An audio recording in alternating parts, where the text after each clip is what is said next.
যে সেই সময় শেখ হাসিনা তার ব্রিফকেসে রেখে দিতেন।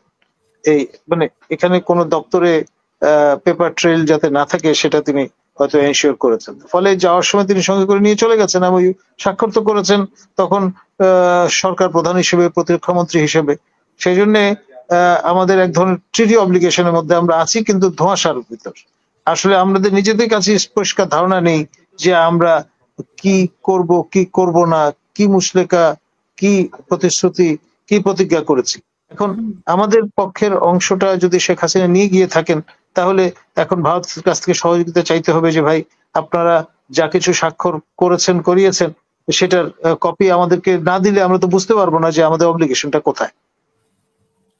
প্রয়োজনে আমরা নতুন করে আবার এমওইউতে যেতে পারি। দেখুন, আসলে গুড ফুড ফর থট আপনি তখনই লাভ করবেন যখন আপনি রিসেপটিভ থাকবেন। এখন কখন বা শেলের মধ্যে যদি আপনি থাকেন, তাহলে আমাদের এই যে দর্শক শ্রোতা যে চমৎকার আইডিয়াটা দিলেন সেটা আপনি গ্রহণ করতে দেরি করে ফেলবেন, এবং এখানে বিষয়টা তাই দাঁড়িয়েছে। সঠিকভাবে যদি যারা এই মহিলা ও শিশু মন্ত্রণালয়ের দায়িত্বে আছেন তাদেরকে যদি জানান দেওয়া হতো, তাহলে হয়তো এরকম একটি ইনোভেটিভ প্রোগ্রাম করা যেত। But it's never too late to mend. এবছর না হলেও সামনের বছর 8 মার্চ হয়তো সেটি করার জন্য সচেষ্ট হতে পারে মন্ত্রণালয়, যদি বিষয়টি তারা কগনিজেন্সে নেয়।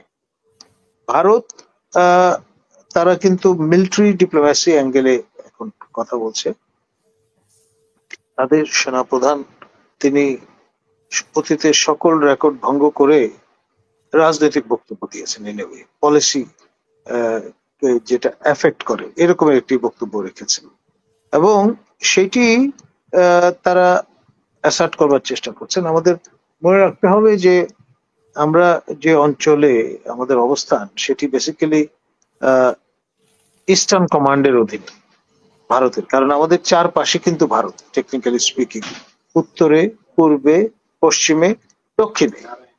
তো ফলে আপনার এটা আপনার আমাদের কগনিজেন্সে নিতে হবে, এবং রণনীতি রণকৌশলগত দৃষ্টিকোণ থেকে দেখলে আমাদের অনেক কিছু কিন্তু এখন অজানা।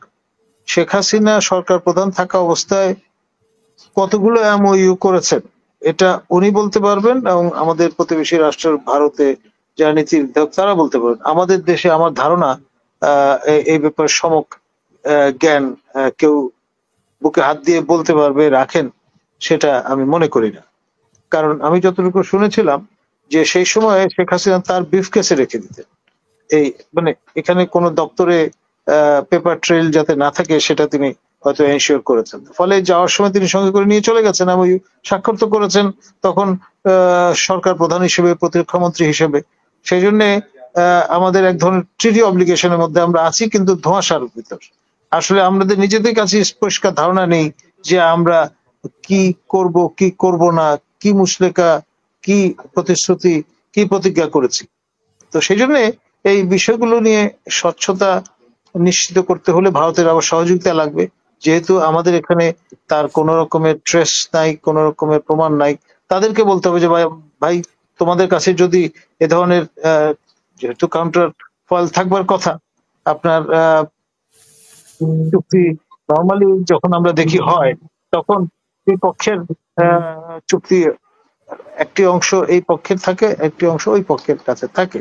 এখন আমাদের পক্ষের অংশটা যদি শেখ হাসিনা নিয়ে গিয়ে থাকেন, তাহলে এখন ভারতের কাছ থেকে সহযোগিতা চাইতে হবে যে ভাই আপনারা যা কিছু স্বাক্ষর করেছেন করিয়েছেন সেটার কপি আমাদেরকে না দিলে আমরা তো বুঝতে পারবো না যে আমাদের অব্লিগেশনটা কোথায়। প্রয়োজনে আমরা নতুন করে আবার এমওইউতে যেতে পারি, নতুন রকমের বাস্তবতা মাথায় নিয়ে মেনে রেখে। কারণ আমরা তো প্রতিবেশী পাল্টাতে পারবো না, এটা সর্বজন বিদিত। কিন্তু আমরা চাই সমমর্যাদার ভিত্তিতে, সম অধিকারের ভিত্তিতে আমাদের পারস্পরিক শ্রদ্ধার একটি জায়গায় দাঁড়িয়ে আপনার সৎ প্রতিবেশী সুলভ সম্পর্ক। মানে কোন রাষ্ট্রই কিন্তু বৈরী সম্পর্ক প্রতিবেশীর সঙ্গে চাইতে পারে না। এখন ধরুন আপনি যদি গায়ে পড়ে হামলে পড়ে একটা পরিস্থিতি তৈরি করেন, তখন তো ডেফিনেটলি সেলফ ডিফেন্সের অধিকার প্রত্যেকটা রাষ্ট্রের আছে, জনগোষ্ঠীর আছে, এবং সেই পথ তখন তারা অনুসরণ করবেন, এটাই স্বাভাবিক। ধন্যবাদ।